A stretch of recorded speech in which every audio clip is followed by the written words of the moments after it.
ministro da Fazenda, Fernando Haddad, foi numa American Tour, como diz Donald Trump, para visitar os Estados Unidos, para, entre muitas coisas, e com uma missão de conversar com investidores e empresas de tecnologia para atrair data centers para o Brasil. E eu sei, Elton, que você estudou muito a fundo sobre o tema. O que você tem para nos trazer de mais importante? Qual que é a primeira ação que o governo está propondo para facilitar esse processo de atração de data centers para o Brasil? O curioso é que a gente fala bastante de data center aqui em Deu Tilt, né? A gente só não fala mais de data center do que de IA e do co-presidente, o Elon Musk, que eu só tô citando aqui pela primeira e última vez para não deixar passar. Mas é o seguinte, cara, quem acompanha Deu Tilt já ouviu a gente falar de data centers e trazer a opinião de algumas empresas e alguns executivos da indústria que detectam que o Brasil está passando por uma janela de oportunidade de investimento em data center. E o Brasil está passando por isso porque, obviamente, tem um hype da IA, mas subjacente a isso tem o hype da computação em nuvem. Todo tipo de conexão, de plataforma digital, de serviço digital roda na nuvem e o Brasil usa pouquíssimo a nuvem. E outra coisa que a gente usa pouquíssimo é o processamento interno, ou seja, a gente joga os nossos dados muito mais para fora, para o exterior, para serviços fora do país do que roda aqui dentro. Tem um espaço muito grande para se desenvolver essa cadeia e conta a favor do Brasil também a posição geográfica, porque a gente está próximo da África, relativamente próximo da África, da Europa, da América do Norte, e a gente tem um recurso natural que vários outros países estão penando para ter, que é energia limpa e abundante. Só que esse é o lado bom da coisa. Do outro lado, o Brasil é o Brasil, né? E aqui não é para amador, não. Muita gente da indústria diz que ainda que o Brasil tenha todas essas vantagens, é muito difícil que você processe dado aqui, porque ele fica muito mais caro. Porque o custo de construção de um data center é 30% maior do que em outros lugares. O imposto é 45% maior do que em outros lugares, então fica impeditivo. É o custo Brasil. É o custo Brasil. Que a gente ouve falar tanto também atrapalhando nos nossos dados. Exato. Um interlocutor do Ministério da Fazenda fez a seguinte metáfora comigo. Você só roda aqui aquilo que precisa de ultra baixíssima latência. O resto é na Virgínia. Em Virgínia? E ele falou isso porque a Virgínia é o beco dos data centers. E a gente já vai comentar um pouquinho sobre o que pode ser isso lá. Mas o que o governo está fazendo agora é estabelecer um plano estratégico dos data centers. Eu não sei se vai ter esse nome, muito provavelmente vai ter outro, mas a primeira ação desse plano é um regime especial tributário, que eles estão dando um apelido de REDATA. E o que é o REDATA? E o REDATA, basicamente, ele isenta de tributos federais os investimentos em data centers, ou seja, PIS, COFINS, IPI, os vários IPIs que tem. E dessa forma, eles desoneram CAPEX. CAPEX é aquela grana que você bota para investir, construir parede, construir data center. Investimento a longo prazo, né? Investimento a longo prazo, trazer equipamento de fora. É isso que eles estão prevendo fazer.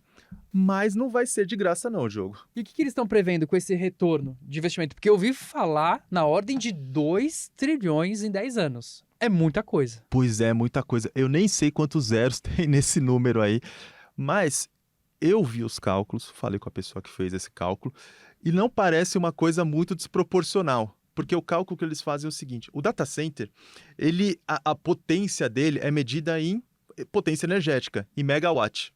E para cada 1 megawatt, para você construir ele, estima-se que ele consome 10 milhões em infraestrutura e de 20 a 40 milhões para trazer equipamentos. Guardou essa informação dos 40 milhões de dólares? Agora vamos para a capacidade instalada do Brasil. Os números dizem que a gente tem entre 700 megawatts e 800 megawatts instalados. É uma conta difícil de fazer, mas guarda esse número aí. Para conseguir atender a demanda interna, lembra, a gente processa mais na Virgínia do que aqui no Brasil. A gente precisaria dobrar esse número para 1.500 megawatts. Mas para rodar aplicações de inteligência artificial aqui no Brasil, a gente precisa de 5.000 megawatts. Ou seja, a gente já conversou na primeira parte dessa conversa sobre as inferências do WhatsApp, ou seja, a inteligência artificial sendo usada para resumir conversa lá dentro. É disso que a gente está falando aqui quando a gente fala sobre os data centers necessários para a inteligência artificial. Para as aplicações de IA rodarem aqui. Aqui, mais próximas, porque as demandas vão ser cada vez mais urgentes. Retomando, a gente tem 700, tem que dobrar para atender a capacidade local para 1.500. Para começar a rodar a inteligência artificial aqui, tem que chegar a 5.000 megawatts. Só que se o Brasil quiser exportar processamento de dados, e a gente tem uma capacidade muito grande, porque a gente tem energia abundante, a gente tem que chegar a 10.000 megawatts. Mas aí você vai dizer, tá bom, 10.000 megawatts. Mas isso ele tirou de onde? Da cabeça dele? A pessoa que calculou lá dentro do Ministério da Fazenda. Para um data center se instalar, ele tem que fazer um pedido de consumo de energia. E no Operador Nacional do Sistema Elétrico Brasileiro, o ONS, já tem pedidos de instalação, de fornecimento de energia de 12 megawatts. Ou seja, o cálculo dele é para lá de conservador, entende? Se você multiplicar os 40 milhões de dólares para cada quilowatt, desde os 700 que a gente tem instalado até 10.000, é que vai chegar essa conta de 2 trilhões. Ah, agora fez sentido. Só que ele está sendo conservador por quê? A galera que instala data center acha que não é 40 milhões para instalar 1 megawatt. É 50. Ou seja, a conta dele está majorada para menos, sabe? Está jogada para baixo. Precisa de muito mais coisa para instalar o data center. Ou seja, é por isso que talvez esse cálculo não seja tão desproporcional e tão absurdo assim como quando eu olhei eu achei que era coisa maluca, saca? E se a gente olhar para os projetos que já foram anunciados aqui no Brasil, aí a gente vê que talvez ele está sendo bem pessimista nesse termo, nesse número. Aqui em São Paulo, a Eleia, que tem 9 data centers, anunciou 1,7 bilhão só para ampliar o data center que ela já tem aqui em São Paulo e tem planos de fazer outras coisas. Lá em Fortaleza, a Tecto, que é uma empresa que já tem um cabo submarino e 2 data centers por lá, anunciou 5,7 bilhões para 2 data centers, um novo em Fortaleza e outro aqui em São Paulo até em 2027. E esses são os valores razoáveis. E olha que a gente está falando na casa do bilhão. Agora se prepara. Por quê? No Rio Grande do Sul, a Scala anunciou um data center com uma capacidade de 54 megawatts que vai ficar na casa dos 3 bilhões. Só que ele tem uma possibilidade de ser ampliado para 4.750 megawatts. É muita coisa. Nossa. E aí o investimento vai ser na casa dos 500 bilhões. 500 bilhões é um quarto desses 2 trilhões que a gente estava conversando por aqui. Então até que foi conservador. Foi bem conservador. E no Ceará, também tem um outro mega projeto da Casa dos Ventos que planeja um data center ao custo de 500 bilhões de 876 megawatts. Ou seja, são números muito escalafobéticos, muito grandes, que denota que aquela ideia da janela de oportunidade não era deslocada. E esse número de 2 trilhões também não está tão fora da curva assim. Tá, legal. Então, acho que deu para entender o panorama. E aí o Redata, então, ele vai tentar fazer esse jogo, né, de trazer benefícios fiscais para atrair, para facilitar a importação, enfim, de alguma forma diminuir esse custo do Brasil para que a gente consiga, então, aumentar nosso processamento. E tem alguma contrapartida necessária para quem for participar desse projeto? Tava tudo muito bonito, né? Porque beleza. Vamos isentar aqui, mas tá, o que tem de contrapartida? As contrapartidas são 2 e a primeira delas é a questão da sustentabilidade, que eles estão chamando o seguinte: essas são as condições para quem quer jogar, ou seja, nem chega a ser uma contrapartida, mas quem quiser participar do Redata vai ter que fazer isso de saída. E aqui a gente está falando de 100% a exigência de 100% de energia limpa e renovável, tá. E vai ter um mecanismo justamente para focar na energia solar e na energia eólica. Beleza, ponto positivo. Ponto positivo. Circularidade, ou seja, tem que usar a tecnologia e insumos feitos localmente.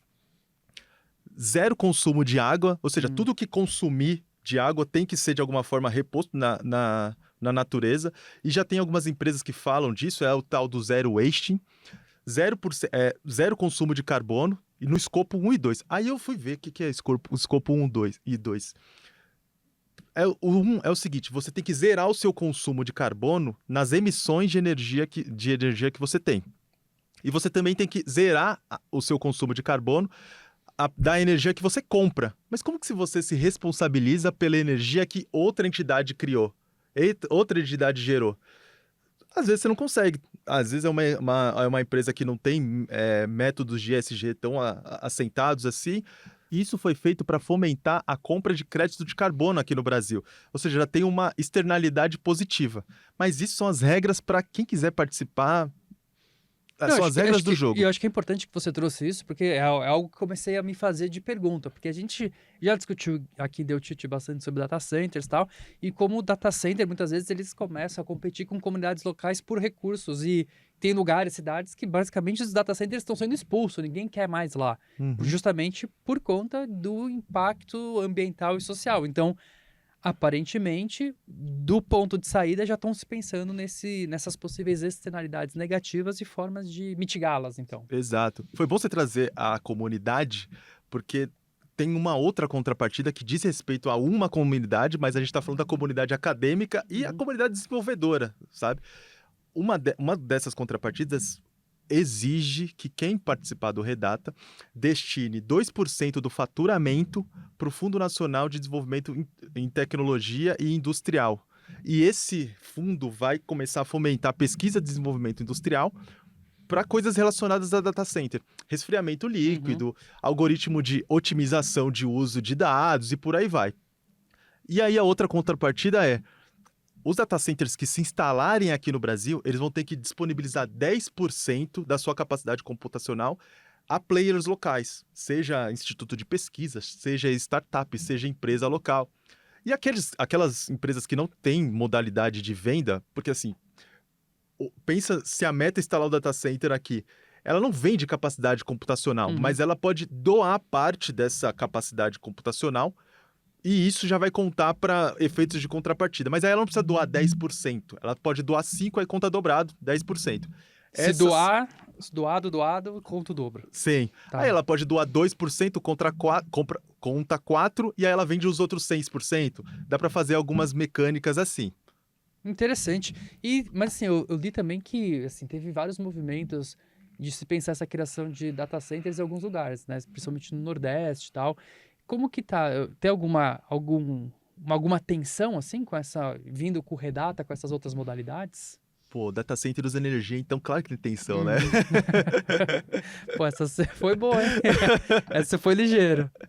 Mas tem duas tretas a caminho, cara. Uma é como que vai ser gasto o dinheiro que foi destinado para o FNDIT, que é o Fundo Nacional de Desenvolvimento da Inovação e Tecnologia, que é essa contrapartida.